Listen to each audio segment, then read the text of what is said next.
Hello, everyone. Welcome to brainSHARE. You talking to me? Hey, you talking to me?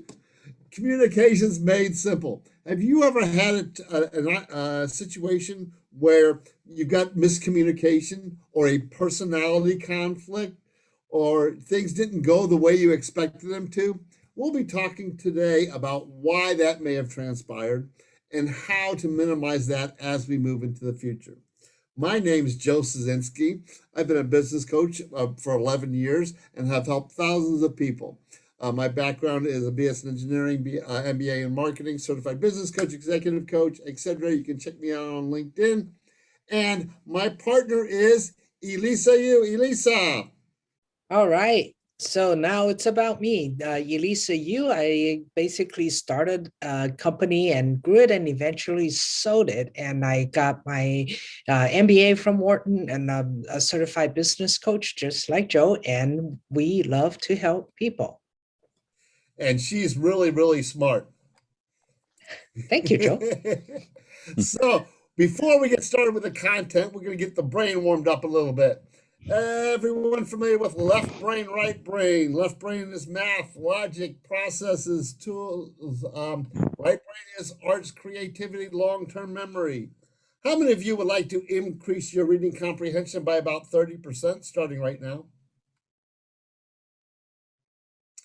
Next time you read a book, which is words, put classical music in the background, which opens up your long-term memory, not real loud, just a little bit to open up your long-term memory, and it'll increase your reading comprehension because it'll go into long-term memory.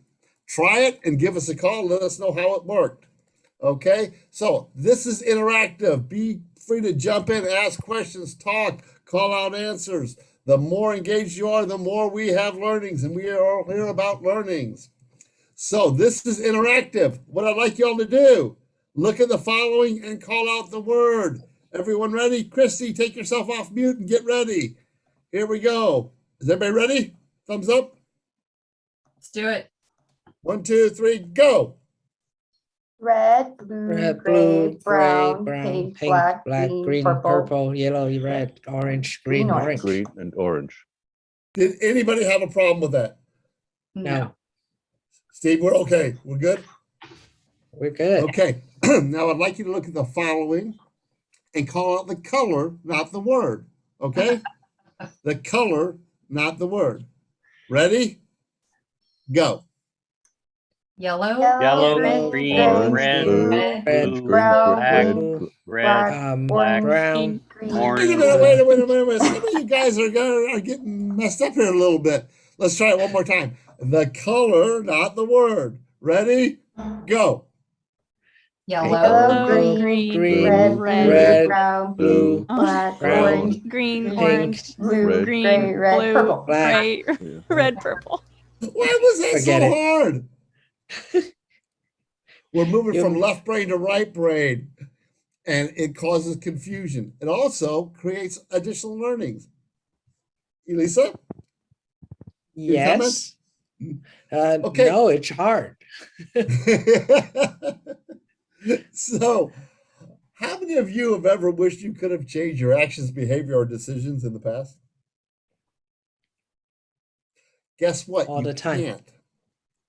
You can't because our actions, behavior, and decisions are all what we see.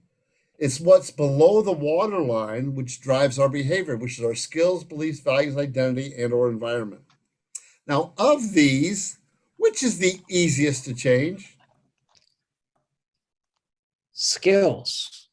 That's right. Skills or environment you could move. If you're a real estate agent, you say environment, move.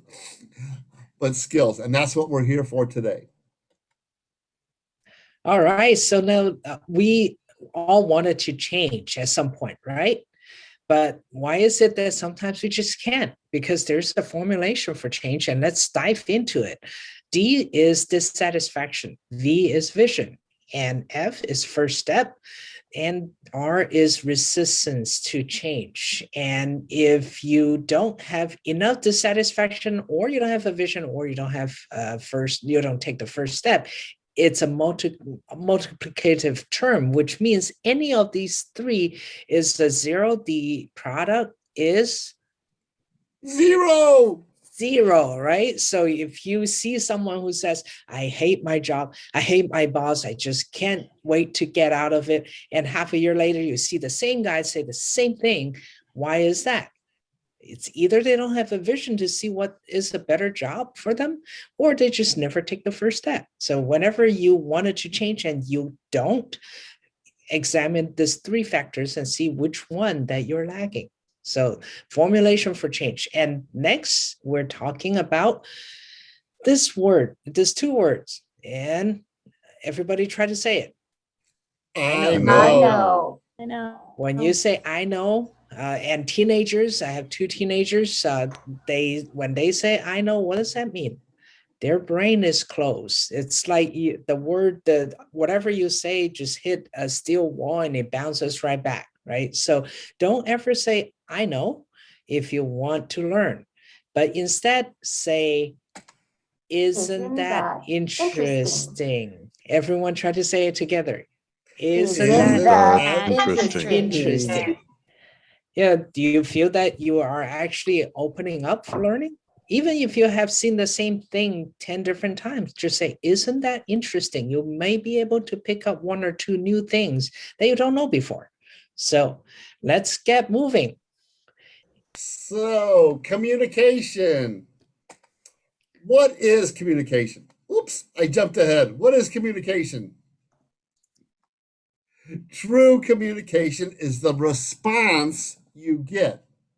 I'll think about that for a minute. If someone's not responding the way you expect, whose job is it to adjust? Mine. You. It's ours. Whoever's doing the communicating. My son doesn't do what I'm expecting. It's my job to change. You know, I used to hear this. Well, they're not listening. Well, you're not communicating in a manner that allows them or helps facilitate the communication. We have to change our communication style to help with that. So, what tools do we have to communicate with? Listen. How about written words? What else? Voice. Body language.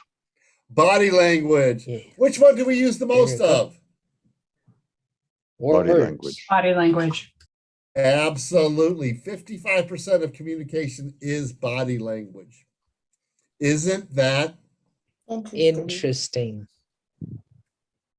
so? Especially when our words or our voice or our tone don't match our body language, people know that there's something not quite right.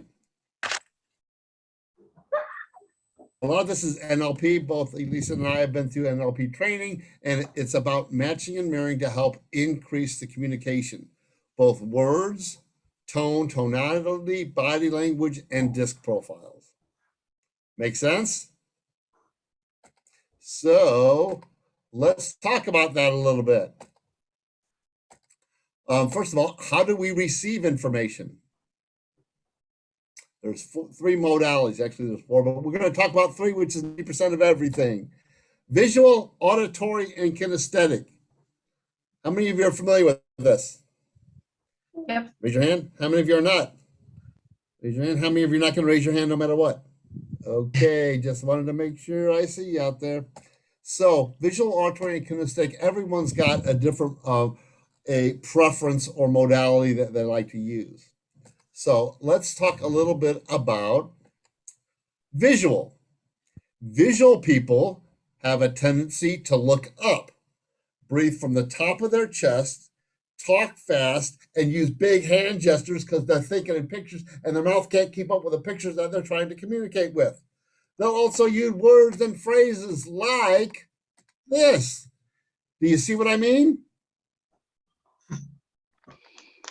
I see what I you have to did put there. my glasses on. Yeah, so you can see what I mean. Yeah, okay. So these are triggers to look for when people are using words like this to make sure that things are in focus and we can see where we're going. So then we want to utilize terms and terminology that help the communication process that are visual. Isn't that Interesting. Interesting. Interesting. okay? How about auditory? Auditory people have a tendency to look side to side. When they're talking, they talk in a nice tonality that's easy to listen to. Their hand gestures are almost rhythmic. They'll breathe from the middle of their stomach. And they'll use phrases and words like, do you hear what I'm saying?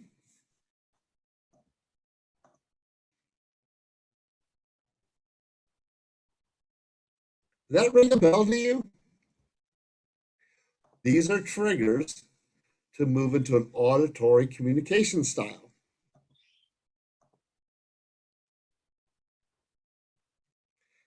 Kind of cool, huh? Yeah. Does that ring a bell with you, Sarah?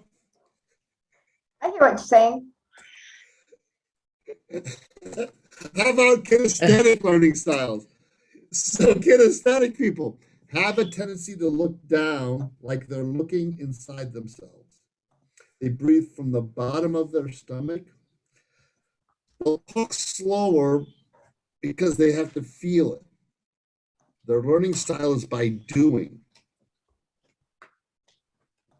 They will use terms and words and phrases like these. Can you feel me there, man? Does that feel right? Hard as a rock. Knock on wood. So, as we've gone through this, now you can start identifying different communication modalities and align with them to improve our communication. See what I'm saying? I'm Does that grasping sound the right concept. to you? I'm grasping the concept. Fantastic. So now we're going to go into DISC. Okay, disc profile. Yes. Okay. Now we're synced up. Okay, disc. Whenever we talk about this, we have to realize that this is a behavioral style. And the way they do it is they basically divide up all our behavioral traits into 4 different quadrants based on whether you're outgoing or reserved, or you're task-oriented or people-oriented. So let's look at what DISC stands for. So next. So whenever we talk about this profile, let's dive into each one. When we're talking about a high D, what does D stand for? It stands for dominance. And there are all the D words that define what a high D person is. They're driving, they are the decision maker, they are decisive, and they're dynamics. And if there's one word that describe them well, is that they want to be powerful. And influence, I is influence, and that's inspirational. They're interesting. They're basically the center of attention at any given party. If you go into a party and you see everybody gathering around this one person and that person is yapping around, or if you hear the person's voice before you even see that person, they most probably is a high I individual. And if you want to use one word to describe them, they like to be popular. And S is the stable one. It's steadiness is what S is, and they're supportive. They usually don't like to be in the headlight. They want to be in that supportive role. They like status quo. So if you want them to change, it gives them a big challenge. And if there is one word to describe a high S individual, they want to feel peaceful. And now C, the last one, conscientiousness or compliance, right? This is high C individual. These are the people who love rules. They like to follow the rules. They like to create rules so that other people can follow. They are basically analytical, and everything has to go the right way. Okay, so if one word to describe them, they want to be perfect. So that's the overall rundown of this profile. Now let's go into why do we even care about DISC? Okay, so why do we even care about this? First, as I said, it's a behavioral assessment. And I always say this, whenever you are thinking about doing this assessment, always think about it, that when you're answering all the questions, it's in the context of you at work, because your profile, because it's a behavioral profile, your profile may be different at home versus at work. So when you do the assessment, make sure that you're thinking in the work context, right? And then this profile is for you to know yourself and know your team member. This is definitely not a place for you to put label on, right? It's not about labeling myself. I'm a high D, so if I get angry at you, that's acceptable, right? No, that's not how you use this, but it's all about a team dynamics. And we'll talk more into that later, because whenever you are in a team situation, you cannot have all individuals that have all one single personality. And you need to have a mix. And I have a client who have an issue that they can't make decision within the company. Why? Because their executive team, when we do the DISC profile, have all high S. Nobody wants to come to basically disagree with anyone, and nobody wants to make decision, and nobody wants to change. They all wanted to keep the things it is, right? So you need the dynamics, and it's all about team dynamics. So let's look at I'm going to elaborate on that a little bit, Elisa. All right. I've actually taken the disc multiple times in different modalities and come out different depending on where my mindset is. So disc, you can move between modalities based on the situation. So be really aware of that as we're starting to go through this training. Disc, you can consciously or subconsciously change your profile. Yep, it is depends on your situation, because it's a behavior profile. All right, so now let's look at what D means, and high D and low D, right? D basically means how measure how you make decisions, and the high D individual, they are the one that want to call the shot. They are competitive. Everything is a competition to them. Right? Everything is a game. Everything is a competition, and they want to win. And you have people who are high D and who are low D, and let's look at what they are. If you're a high D, you are that driver. You are that person who wants to call the shot. You are the one who want to win.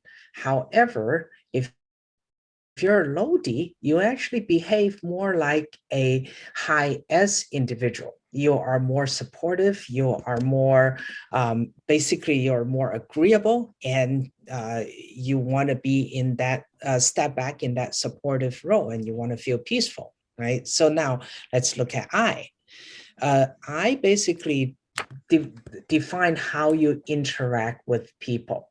And a high I individual is the one, as I said, center of attention. They like to be popular. They're inspirational. They are the ones that really wanted to go out there, and they're a people person.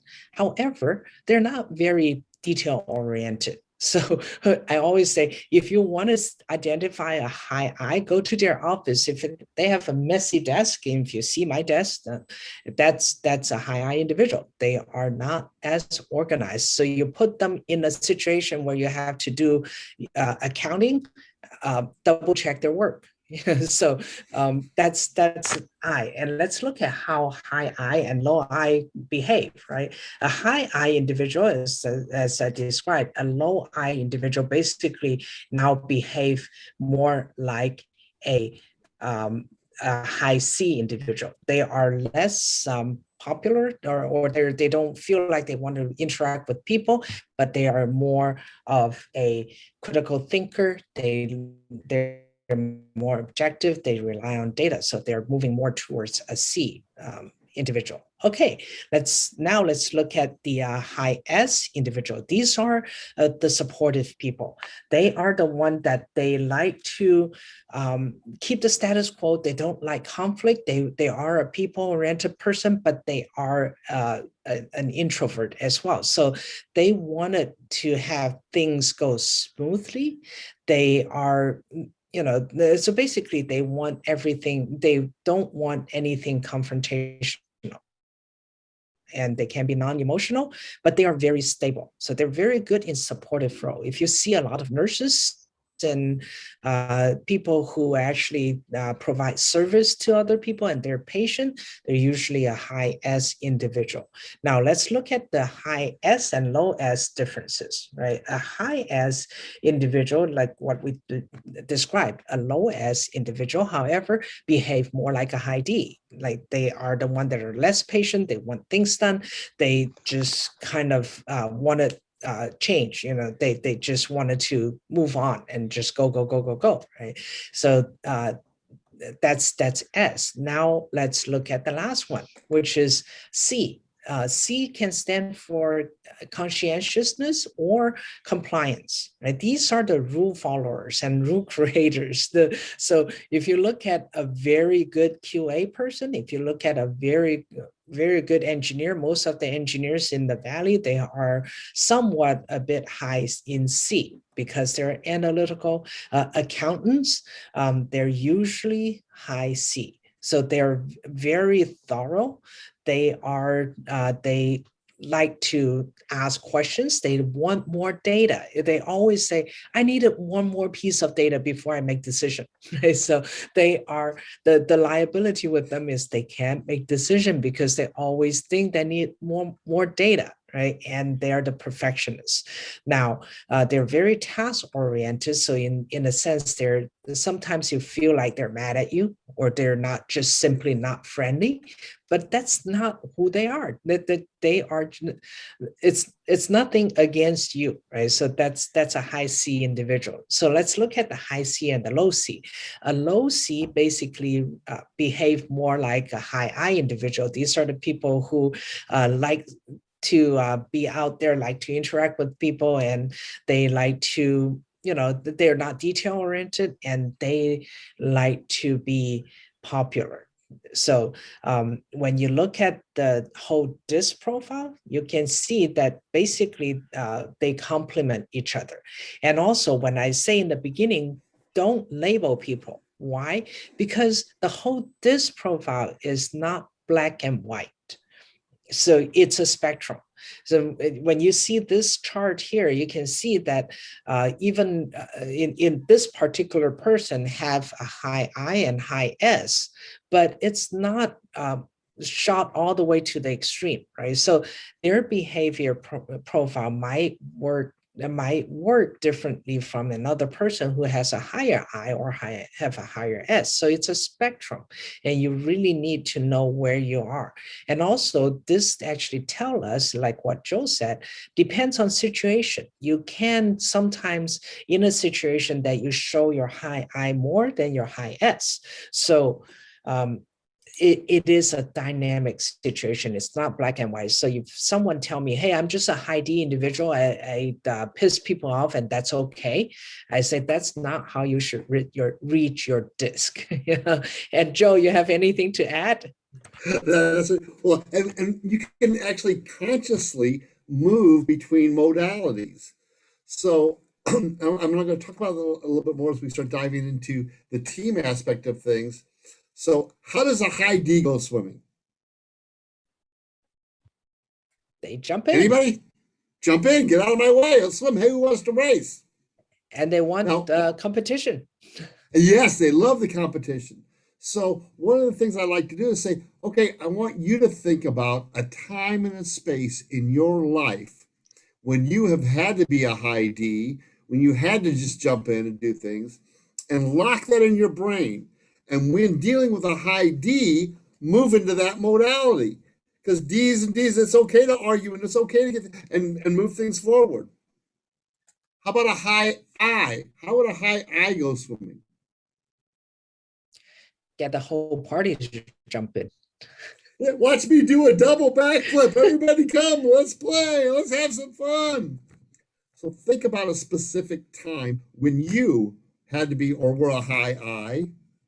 Lock that in your brain, and with dealing with a high I, move into that modality and it'll improve communication. How about a high S? How about a high S go swimming? I'll go if you do. Let's all go together. You sure? Okay, I'll go if you guys do. Very supportive, and let's go together. Think about when you had to be a high S. If you've got kids, you've had to be a high S, you've had to be a high D, and you've had to be a high I, all of them at one space or time. When dealing with high S's, lock in your brain and move into high S. How about a high C? They need to know the temperature is right, the What's the pH temperature? is right, and everything else. Exactly.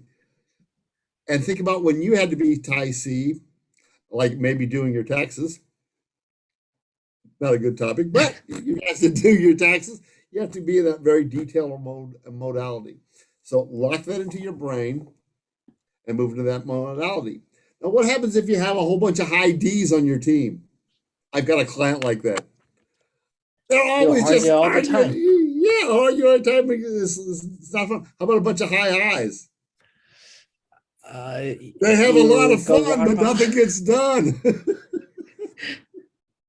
You have one with a bunch of high S's. They don't like the change. It's kind of just go with the flow. Kind of hard to get that moving. And I've got several engineering companies that have a bunch of high C's and analysis paralysis. Man, they have a hard time making decisions. Yep. All right.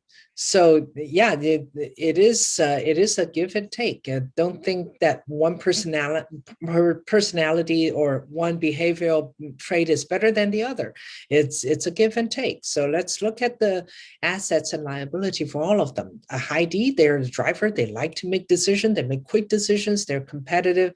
They are the person who move things forward. However, their liability is anger issue.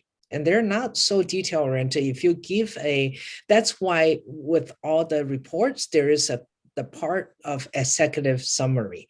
And that's all a high D would read, because they're not going to read through a 30, 50 page report. Right. So, and they can be controlling. So that's their liability. They can, most of the micromanagers can be a high D personality because they're just controlling. Right. So has to be done my way. Right. A high I individual, they're inspirational, they're the center of attention, they are popular, they're trusting. However, the liability is that they're very disorganized. Nothing really gets done, like what Joe said, right? You don't rely on them to get things to execute and execute correctly. They jump around because they get bored after one thing, and then their center of attention move on. And also sometimes they can be too trusting to the extent that they're gullible. So that's a high I's liability. Now, high S, they're very supportive, they're very stable, they are very personable. They're the one who, when you go visit as a potential client, if they start with small talks, you can tell that they're usually a very high S individual. However, the liability is that they would avoid conflict at all costs. Even if they don't agree with you, they would not argue with you. And then then if a high S person don't say anything, don't assume that they agree. That's the way you want to communicate. Make sure that you ask specifically. You give them the space to let them feel comfortable to tell you how they really feel, but they don't like conflict. And they're slow to act, and they don't like change. If you want them to change, you have to do it incrementally. So we always say, whenever we see a high S individual, we'll always say that, this is this is evolutionary instead of revolutionary. Things are going to change gradually. Don't worry about it, and we will guide you through. That would calm a high S person down, right? A high C individual, they're very analytical. You cannot have a team without a high C individual, because they're the one that actually go through all the data, go through the report page by page, line by line, to make sense of it, right? So they like to follow the rules, and they're very good person to enforce any compliance. However, the liability is they're perfectionists, and they there's only one way and only one right way, and that way needs to be carried. They're not very flexible, and they have this analysis paralysis. I just need that one more piece of data before I make decision. Just that one more piece. And if they're in a decision role, they will have issues making decision in a timely manner. Right. So these are the assets and liability. And now, if you're talking about a team, right? Oh, actually, I think I would turn it to you, Joe. Well, thank you. So let's another way of looking at that is what are the value to the team of a high D? Well, they're bottom line organizers. They look forward. They're challenge oriented. They initiate activity. They're innovative. They get things moving. But what happens if you have all high Ds on your team? You're in trouble. We talked about that a minute ago. But you need some level of high D, or somebody's got to play that role. How about a high I? Optimistic, problem solver, team player. Now, you got to have some of that on your team too. But if you have too much, it's not a good thing. How about a high S? Well, you definitely need some of that on your team. But if you got too much, what happens? Everybody just sits around waiting for somebody to tell them what to do. But we're going to be supportive of whatever we decide to do, but we'll tell us what to do. It doesn't go anywhere. High C's. It doesn't go anywhere. Yeah. It just sits there. And I've seen teams like that because when a CEO starts, they have a tendency to actually hire people like themselves instead of hiring somebody that complements them. And this is all about understanding and complementing your style to bring balance to the organization. If you look at some of the best teams ever, they were opposite sides of the spectrum, D and S's or I's and C's. I mean, you've got Jobs and Wozniak, Hewlett and Packard. You look at it, most couples that have been married for more than 5 years are opposites. I'm a DI. My wife is an SC, and it's funny because I could move between modalities and watch her move around because we provide balance for each other. It can also create conflict, right, Sarah? So What? this is when we're not aware of this, it actually creates conflict. Hey, Joe, you I've talking had- to me? Can you hear what I'm saying? I'm here. Especially D's and S's. I had a client that I was walking by and the admin was a high S and she's crying. I'm like, what's going on? Because Tommy yelled at me. And I'm like, what? That doesn't sound right. I went, Tommy, what happened? Well, I didn't yell at her. I was just talking to her. I'm like, oh, they don't understand each other's communication style. As we went through the training, she understood a little bit more that he's a high D. By the way, she had a different word for high D. But the communication styles, but they understood a little bit more, and she could move into high D to help with communication, and he could come down to the high S. Same thing with I's and C's. C's think I's are flaky, just boisterous. High I's think C's are stick in the muds. They don't want to have any fun. They just want to sit there and analyze with their spreadsheets. But they provide balance, and that's a key. So as we look at this, how can we identify someone's modality or their natural or adaptive style rather quickly and easily? This is a tool that kind of describes how typical, and like I said, these are not labels. This is typical. Everyone's got everything in it. It's a gray scale. Because, oh, they're a D and that's it. We all have all of these in us. But high Ds have a typical personal decor, their body language, what energizes them, and their speech patterns. Somebody's interrupting you, they're probably a high D.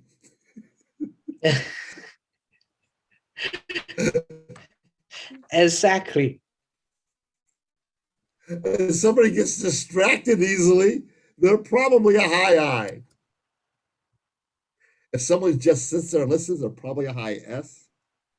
And someone that really wants to get into details, probably a high C. Make sense? Mm-hmm. Yep. How about another way of looking at this? What are their goals, fears, under pressure? And as an old sales guy, I like looking at their how they respond as a buyer. So during our sales training, we talk about do not tell a high D that this is what they should buy. They're going to sit there, no, give them would you like A or B? They'll decide straight away. A high I, hey, this is what other people are doing. This is the testimonies. And by the way, I'm going to make it really easy for you. Just sign right here. We're going to take care of it. High S, we're going to take care of you. We're going to walk with you every step of the way. And like you said, it's evolution, not revolution. Yep. And And high C, also, if oh, sorry, I'm just going to jump in here. If you now look at most of the landing pages to promote their product and service, you can actually see, usually right now, the formula is in the beginning, you have this one video of the owner or someone who is bragging about their product, what it does and how it's going to help you. That is for high D. They watch the video, they decide. Right. Then after that, what happened? What is the next block of that? Testimonials. Why? Because they're now designed for the high I individuals. They want to hear what other people think about the products, right? So high I, and then it's just a bunch of other details. Those are for the high Cs. Read to your heart's content. And there's even a button that says more that will lead you to another web page for you to read even more, right? So all these are the buyer personality, and when you design that landing page, people actually have a formula to cater to different behavioral traits. well, and another interesting thing is most high Ds think everyone else is a high D, and if they're not, they should be. High I's think everybody else is a high I, and if they're not, they should be because we'd have a lot of fun. High S's think other people are high S's, and if they're not, they should be because then we'd have peace and harmony in the world. And high C's think everybody else is a high C or should be because we would never get anything wrong. Isn't that Interesting? Hey. Huh. So All right. So here we, as we talk about all along, we need team members with complementary profiles. You cannot have one group that have one dominant trait because it's not a balance, and your management team lacks something. If everyone is a high S, you will not change. The whole company cannot change directions because you're all very satisfied with the status quo, right? So, but whenever you have a complementary group of personality in the management team, this is when you need to understand how each style work, what is their strength and what is their liability, and how to work with them. So as Joe said, if you have a high D boss and you're a very high S personality, you need to understand that and move more towards a high D modality whenever you're trying to communicate with him. I actually have a client who has he is a high D personality. His head of production is a high S. When he would really just scream at the head of production, to the extent that the head of production would just quit. He eventually quit because he doesn't agree with the boss, but he doesn't want to have any conflict. But if you understand the personality, you know that's his personality, you can just step up a little bit more and get to that point that you can actually butt head with him, and it's okay. You're not breaking a relationship or anything, right? So you need different people in the team, but then you need to understand their personality, their behavioral trait, and adopt to that person, that trait or that modality when you communicate with them. Because after all, the meaning of communication is the response you get. So that's it. well, and as of go ahead, Lisa. Go ahead. So today, if you take your phone and scan that, you can get your disc profile. We have a special going on for everyone that attended today. Sarah, could you put that discount code in the chat? We'll also send the discount code out to anyone interested with our follow-up on this. So we recommend and we coach our clients to do a full disc profile on your team, look at the balance of your team, and then train your team on what this means with the different personality styles and the benefits of each personality style to the team. And as Elisa talked about, is that fear of conflict it can be a real problem as your organization starts to grow, as in the five dysfunctions of a team talks about. Foundation is trust. Number two is fear of conflict. That fear of conflict, if you don't understand the disc, can become a limiting factor for your business. And if you have questions, schedule some time with Elisa or myself, and we actually have about 5 to 10 minutes for some questions. Nicholas, Paulina, Val, anybody have questions? We're here. Okay, this is Nicholas. Can you hear me? Yes, sir. Yes. Okay. I have seen other profiles, something like an INTJ personality Myers-Briggs. profile.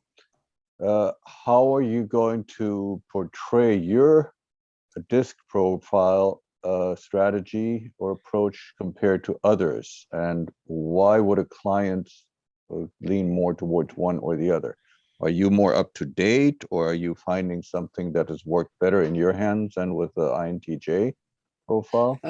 No, there are different ones, because I'm actually certified in both the Myers-Briggs, which is the INTJ and all that, and this assessment. So this assessment, as I said, it's a behavioral assessment, which means that if you're thinking of in the context of something, your DISC profile can change. It's not indicative of your personality. However, the Myers-Briggs is they position it as a personality profile, meaning that if you do it today versus you do it a year later versus you're thinking about work or you're thinking about home or anything, that profile should stay relatively the same, unless you want to change and you do some basically personal work and personal development work to change your personality. So that's the main difference. And in the context of work or relationship or team building, we like to use this because we really don't pay too much attention of who your innate being is, but more how you work with a team in that environment. Okay, so there is one other tangent on this. When I was in my late teens, I took something like an aptitude test. And yes. It kind of confirmed some of the things that we see here in the DISC profile. You know, whether I was more extroverted or more introverted, whether I was more, how did they call it, understanding concepts more by words as opposed to numbers, things like that. So that would be, I'd say, a third aspect, or a third aspect, that third tangent that could be considered to get a grip on understanding ourselves, understanding our team members, and trying to build a more constructive and effective team. You know, Right. somebody may want to become an engineer like yourself, but just doesn't have the aptitude to work with numbers and to work with math. So they'll never be able to break through that barrier. I'm hard of hearing, so I don't think I could be good as a musician, even though they say that my INTJ profile, no, my interest profile was the fourth component, was very similar to that of a physicist or a musician. But I ended up getting into biology, which, where my interest profile was not very similar at all to, I mean, it was average, nothing spectacular really about me going into biology. So I just wanted to bring up those perhaps four different ways of looking at it. DISC, the Myers-Briggs, the aptitudes, and then you can say the interest profile. Yep. I actually had a client this morning that was talking about another one that she just went to some training with that was specific to the wedding industry. And it talked about the conductor and the cheerleader and some other ones. So there's a lot of different personality profile tools out there. I believe that they're all valid. And the way I or we like to position is it's about understanding them and then adjusting your style to improve communication. We typically don't focus as much as of the self self change as much as some other NLP classes or other things do, like the Myers-Briggs focuses on how to adjust yourself in different spaces. And another interesting one is even palm reading and some other things actually are fairly accurate in this whole face reading. They're actually, a lot of them are very, very accurate. And it's like a three-dimensional model. You can look at it from different angles and you'll see different things. This is almost a two-dimensional way of looking at it, but it helps move things forward in the communication process and putting the team together. And that's what we're all about, is helping do this to build the team and build the business to an enterprise that works without you. Other questions? And Nicholas, thank you. You're welcome. Sarah, do we have some questions? Yep, if nobody else has them, so totally. So we're talking about discs, and I've taken this test and I'm a high I. Can you have multiple discs? Can you have multiple discs? If you Yeah. take disc under a different environment or thinking in a different mindset, you could have a different profile, right? So if you're thinking about work and you have a high I, that means you're probably in a position that you require you to be more inspirational, to be that cheerleader. However, if you're, let's say, looking after someone who is sick, and in that context, if you take your DISC assessment, maybe your S will go up. Yes, it's possible to have different multiple DISC profile.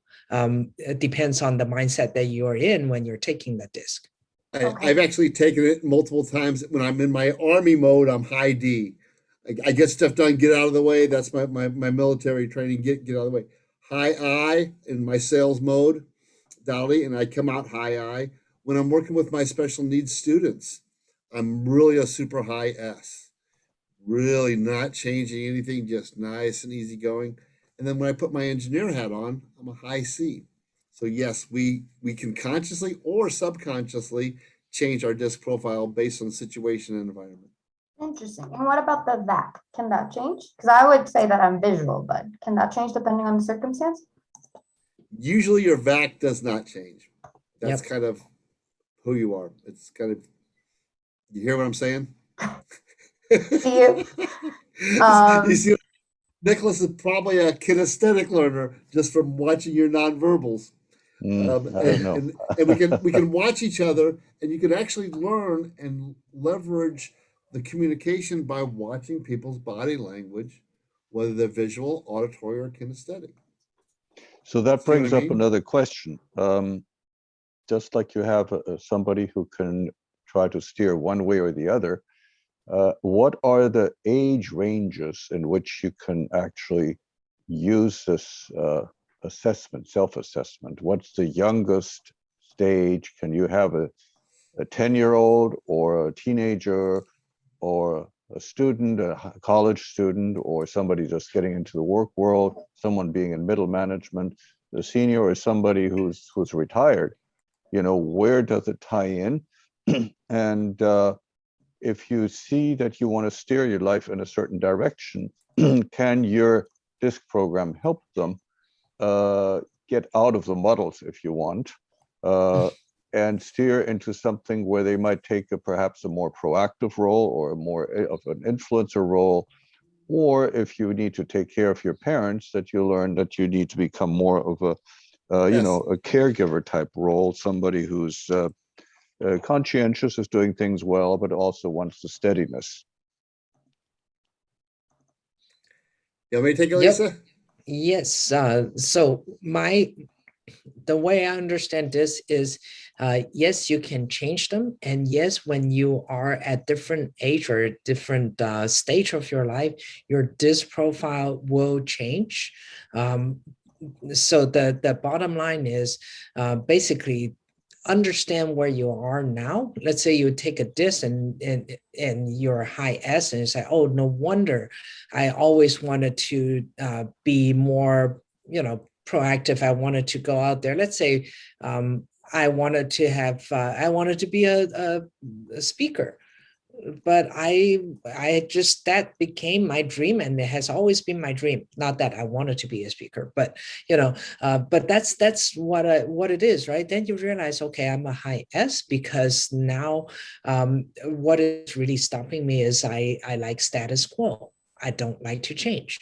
Then once that becomes on top of your mind, then you can overcome that, right? A lot of time is people are not aware what is stopping them, and once you know what is stopping them, then they know what to do differently, right? Okay, well, this is where I am, but it doesn't define me. Let me take a leap of faith and let me just maybe sign up for the National Speaker Association. Maybe I'll learn how to speak publicly, so that knowing that this profile will help.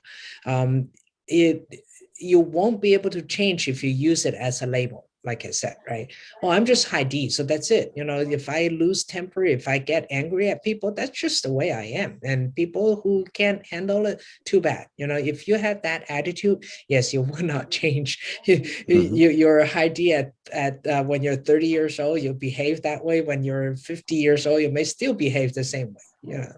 Yeah, we can all change. And there was actually just a promotion last month about disc for kids.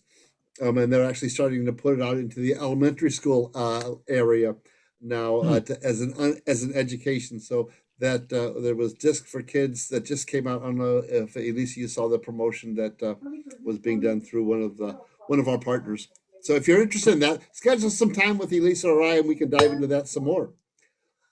Sarah, Great. other questions? Yes, so how do you balance your team's disc?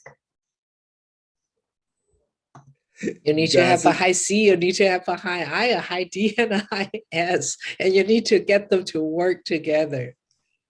And actually, when the assessments come out, it actually comes out in a wheel where you'll see what it looks like for the entire team. I'm trying to grab one here real fast. So when you do a team assessment, it actually gives the whole wheel, and it plots it out on where each of the team members are in both an adaptive and a natural state. Okay, last question. Can I fire all the Ds? The D's are the ones that make stuff happen. Yes. Fine. Well, my boss is a high C, so it kind of varies. Any other questions? We got 1 minute left, and then we're going to wrap it up. I would like to thank all of you for investing your time with us today, because time is our most valuable asset. May you have any questions? I think in the chat, there's some videos we've done on this in the past. There's also a discount code for the disc test for yourself and or your team. And anything that we can do to help, let us know. And there's the link for the disc test. And it's been our honor and privilege to spend some time with you today. Elisa? Yep. Thank you, everyone. And Thank you. go out there and change the world. Very good. Will do. Have a great day.